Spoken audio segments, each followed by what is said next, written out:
Hey guys, I'm the Nerd Doctor here to diagnose what's wrong with your RPG game and here to help you fix it. So last week we went through the character creator, and so today I'm going to try to go through the character sheet on kind of like a little bit more detailed than I did when I did the demo, just because the demo was like when it was bare bones. I literally just had like an outline, a picture, not all this functionality. So I'm going to try to show you a little bit of that today. And again, I'm going to try to do this in a way where I've got my DC20 people who know how to play the game, and I've got my DC20 people who are interested in the game and want to learn a little bit about how the character sheet works. And especially because if you are starting off, I want you to have a place where you can go, and it really takes a little bit of the thinking out of it. So if there's any barriers for you starting DC20, filling out a character sheet or anything like that, I want this to be a place where you can go and it's all thought out and done for you. Almost everything is automated the way it should be. There's a little bugs here and there. There's some quality of life features I'm still working on, but I think this is great in the way that it works. So just starting off, we'll start top down. So that's the name. It's literally just a test character I made, and the class is a Spellblade. Now the thing about DC20 is you have your base class, and your base class is your base class. Multi-classing doesn't work like it does in D&D, where there's all these requirements. Actually, instead, how it works is at certain levels you get what are called talents, 2, 4, I don't know if 6 gets it, but I think it's like 2, 4, 6, and 8. And I can actually find out in 2 seconds, but I don't want to waste the time. But let's just say you get a talent. Every one of those levels, you get the talent, you can choose a multi-class. So at level 2, you can choose a novice multi-class. At level 4, you can choose adept multi-class. And basically, just using these examples, novice multi-class gets you a level 1 feature from any class you want. Adept multi-class gets you a level 2 feature from any class you want. And there's always requirements for certain things. So you may have like, oh, to get this feature, you need another feature. And that's kind of the only instance where like you have to choose from your same class, but you actually don't. You could multi-class into a multitude of different classes at the same time and get to pick and choose the benefits of those classes that you want. So I love that customizable aspect of DC20. Then we have our prime, our combat mastery, and our size. Size is obvious. Prime, if you don't know, prime is your highest modifier. Now at level 1 through 4, your highest modifier is +3. I have +3 in charisma, so my prime is +3. There are variant rules where you actually don't need to have the highest modifier. You can just get the highest modifier available to you at that level. It's one way to play.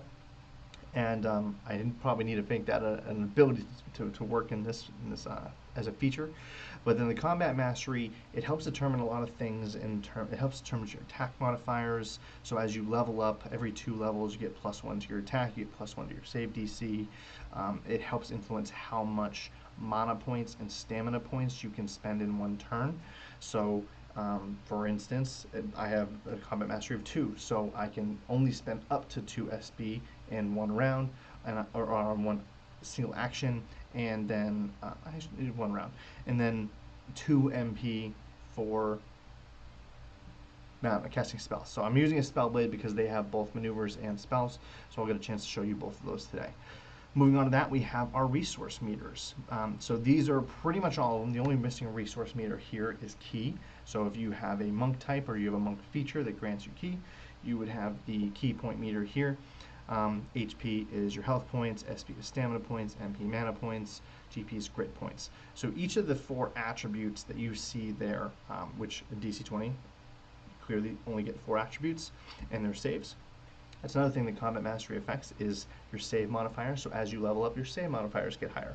So there's nothing that you're particularly mastering at when it comes to saves. Like in D&D, you chose 2 of the 6 that you were really good at saves.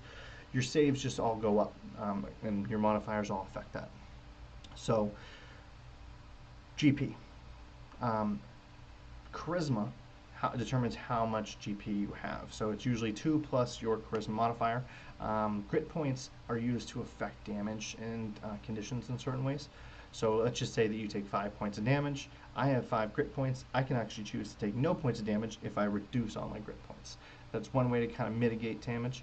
Another way is if you're being inflicted on a condition, you can spend a grit point to give yourself advantage on that save. You can give yourself multiple stacks of advantage because disadvantage and advantage are stackable in DC20.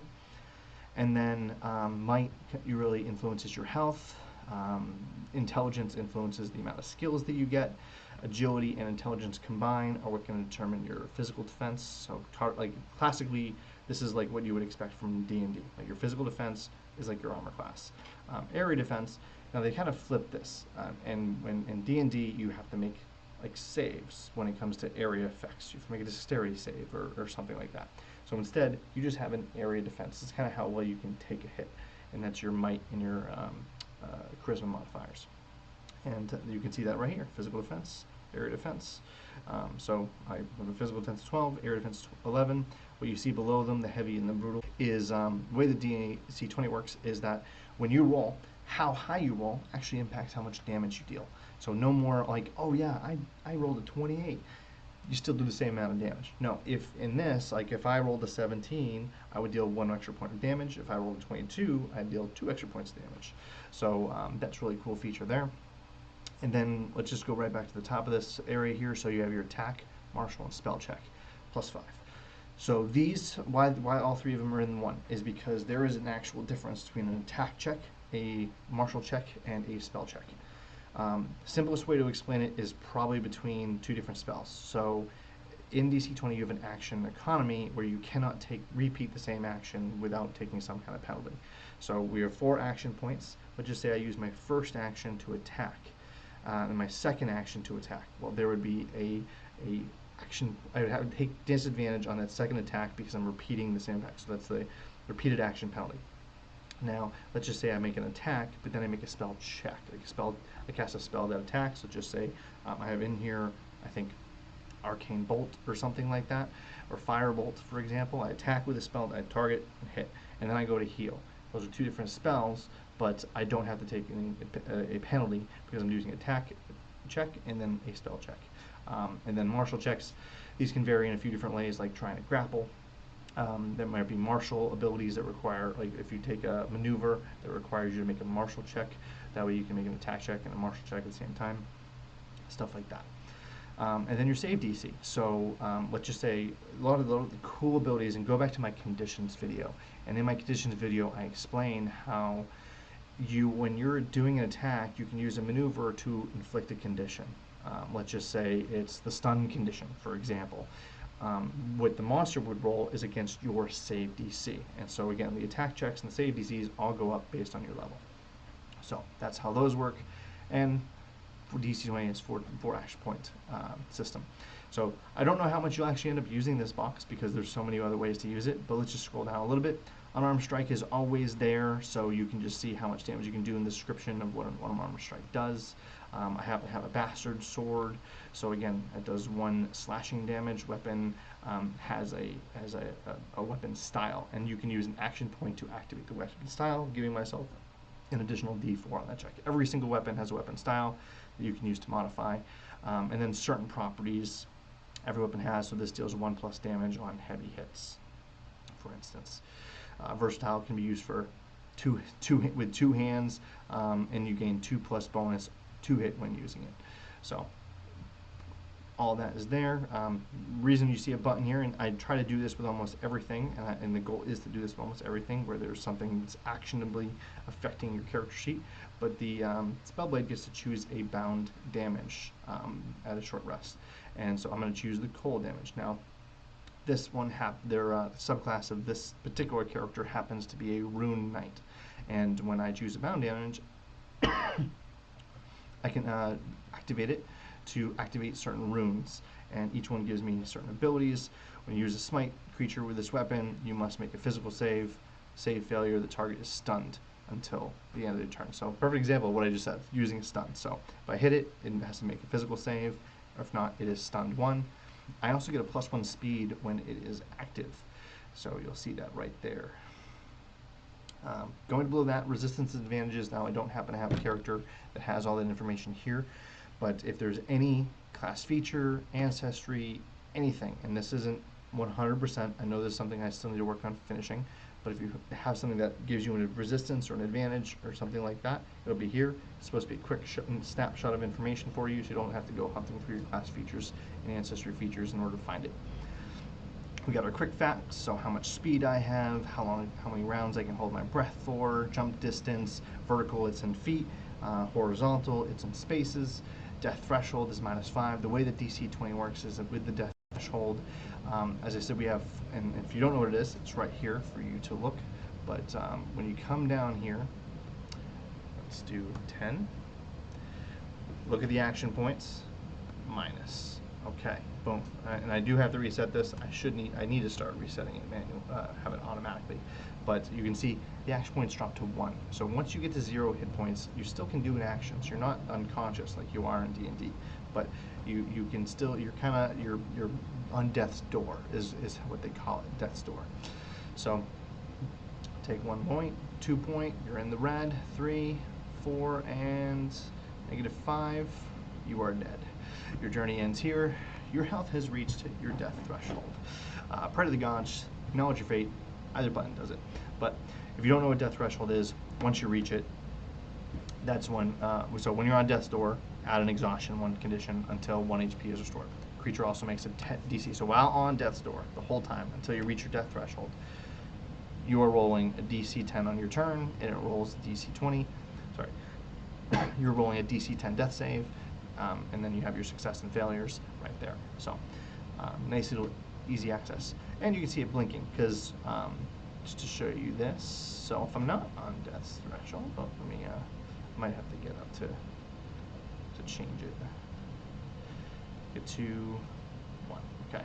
All right. Well bloodied. Okay. So when you are at a quarter of your hit points, you are considered well bloodied. And when you are at, I think that's enough, bloodied. When you're halfway to your hit points, you are bloodied. Reason this is important to know, it's a describing feature for a lot of monsters, but also there's some features that only work when you're bloodied or well bloodied. So that's just a good alerter to you when that's happening. And then you have your conditions.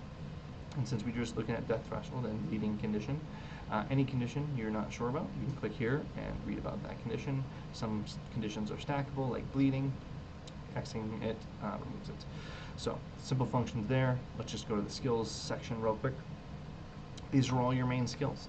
I went through the character creator last week, but I have added a few things to it, namely being when you choose your class, you can preview all the classes right from the character creator now, so that you can read about them first. If you don't need to read about them, you can click it and you'll be through it, no problem.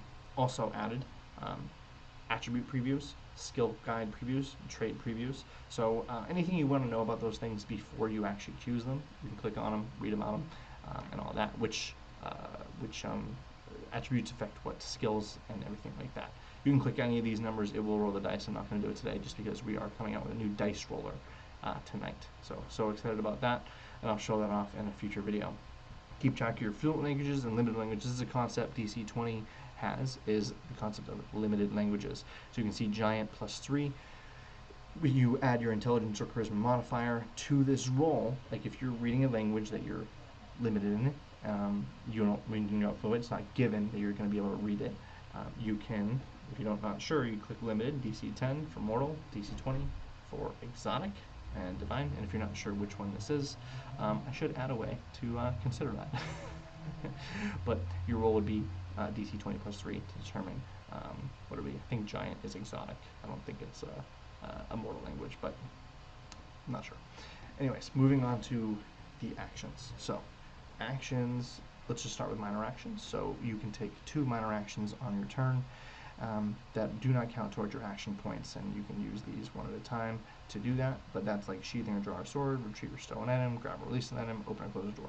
So you can do 2 of those actions, and if you want to use any more, you're going to start eating into your actions. But any one of these actions you can click. Now this is one of the main highlights I want to give DC20, and it's gotten some crunch from this from some people, and I fully disagree, and I'm going to use this example. At my table, I was a player for a D&D game the other night, and what happened is we had a player who wanted to try to disarm, but he's not a martial, he's not a fighter who has the ability to disarm. He's not, doesn't have the feat disarm or anything like that. But there is a variant rule in the 2024 rules that you can use to disarm, and we were arguing that anyone should be able to try to disarm. Like, let him attempt it. Odds aren't in his favor. but he can try it, and inevitably he ended up going with it. But in here, it's just one action point, and of course, there are plenty of ways where you can try it, but it tells you exactly how to take this action, and I really love that. But any one of these you can use and click the action points, and it'll move right here, so you can easily keep track of what you're doing. But let's just go to the spell attack real quick. Now I do have a maneuver section and a spell section, and you can use your maneuvers or spells from those sections. But a lot of people are going to end up living in the action section, and so when you click action, you can preview your equipped items, your unarmed strike, your bastard sword. The spell blade has spell strike, so I'm going to use that. What spell strike allows me to do is I can cast a spell off my attack. So I can bind my attack with a spell. And so I'm going to take that and I'm going to use freeze. So now it's going to cost me 1 AP, 1 MP. And if you're not sure how much you're spending, here it is at the bottom, how much you have available. I have 4 AP, 7 MP. It should let me know, because I'm going to throw in a Sunder Strike at the same time. 2 SP. So now I'm spending 3 AP, 2 SP, and 1 MP. So I have 1 more MP I can use. I can't use any more SP, and I have 1 more AP I can use. So I can't. It's going to be too much, right? Yeah, it's going to be too much. So can't use my spite because I'm using the maneuver. I can't spend any more SP, so can't use any of that. But we can spend 1 more AP and 1 more SP. So let's use Frostbite. So I'm gonna enhance the spell, and this is the really cool concept that DC20 has tapped into. Is almost any spell that you can think of is basically available at levels 1 or 2. And what I mean by that is, no, you can't. Your spell list doesn't include every single spell. Like, your spell list has a certain limit of spells. You can choose from those spells. You get a certain number of spells at certain levels, but every spell. It's not like this far off distance idea that you are like oh, that spell comes at level 9. Like, no. Like, there are miniature baby versions of all spells, and every one of them can be enhanced with action points or mana points. So this spell is scalable up to level 20, which is what's so cool, because in order to use all the enhancements that come with it, you have to be a really high level, especially repeatable enhancements. Same thing with maneuvers. Is like, if you want to enhance and use maneuvers to the nth degree, like, it costs 2 SP to improve the vulnerability. Well, here's the problem. At this level, I only have a max of 2, so I'd have to wait 2 more levels before I can use the improved vulnerability enhancement. So there's still a lot to look forward to, even if you have the base ability. And then there's all these extra things we can do. I still have 1. I'm gonna increase the damage with an extra action point. But boom, 4 AP, 2 SP, 2 MP. Use maneuver. There's my AP gone. There's my SP gone. My MP gone. So all that automatically tracks. Now let's say I just wanted to cast a spell. I wasn't going to use that particular thing. I'm out of resources. I can't do anything else. But I can come in here, and if I just wanted to cast a straight spell, like a spell check, like I said, I used my attack. Now I can use check if I had the resource to do so. I don't, so we're going to move on. But they're really cool abilities like the Analyze Creature, things like that. If you wanted to read more about your individual maneuvers, again, you can use your maneuvers from here, the base costs and everything like that right here. Spells section as well. You can come read about your individual spells, cast them from in here as well. So if you're just doing any of those individually without attacks, you can do that there. Equipment, you can keep track. Now I've got all the spell focus in here because I was testing something earlier, but you can add all your equipment in here. You can also filter, like if you just want to keep track of certain items, you can do it that way. Equipment slots, DC20 lets you basically have a piece of equipment per equipment slots. Number of attunement slots are dependent on your prime number, currency, all of that. I don't have any answers picked out for this one, but they would be there if I had them. And then you can come in here and you can see all my class features. Now, every one of them that has an ability to affect the character sheet, you're usually accessible in here, like this one, Fighting Spirit, Second Wind, 2 AP, 2 SP. So maybe I take that, use Second Wind. If I had any action points, I could go use those 2 SP this turn, but that's where we're at. Disciplined Combatant. Additionally, I gain 1 SP, benefit combat readiness. So 1 more SP there. So or I used SP to use Disciplined Combatant. So anything that you want to do and access are right in here. I'm looking for more ways to shorthand certain abilities that are more active. Like if they're passive, they should easily be ignored. But if they're active, like if there was an example on a different character sheet where there's an ancestry feat that gives them the benefit of full dodge action instead of just the normal dodge action, and so that needs to be more readily available so you can easily track it. But last sheet is a journal. Now, if you had filled out any of the background information, this would all populate here. And then the only other thing that's hidden right now is there's one more extra journal page, and it's called the campaign journal. Because if you're in a campaign, now let's say your DM is in there too, and they're using all the features, and you're keeping track of all the NPC locations, magic items, key events, all those things. You can take anything that you feel is pertinent and add it to your own personal journal, which will be accessible from your character sheet. So that's one of the big benefits. And the last two things I'm going to point out is the rests. Now, the way that RP works is unlike D&D, where you can like use long rest, get your full health points. If you did that, you still have to choose a number of these and confirm the rest. Oops. And you will lose MB. No, normally. Now, in this case, I got full. But in most cases, your RP is going to be diminished on any other rest, and you only get a certain back during a full rest. So in this case, bad example, but that's how that works. Temp hit points you can add too, but if you need to read about any of these, everything, and it's not opening right now just because I need to fix it, but you can access the full rulebook from the character sheet. So if you have any questions, you can do it all from there. So appreciate you guys listening. I hope this was informative. Whether or not you play DC20 or not, you can see all the features that are in it already. And we're continually working on enhancing the quality of life and improving its accessibility, readability, everything like that. If you want to support us, head down to Patreon on the website. Even if you already have a subscription, anything you donate helps me keep going on this project. If there's any problems, you can head right to my support page and plug in a ticket.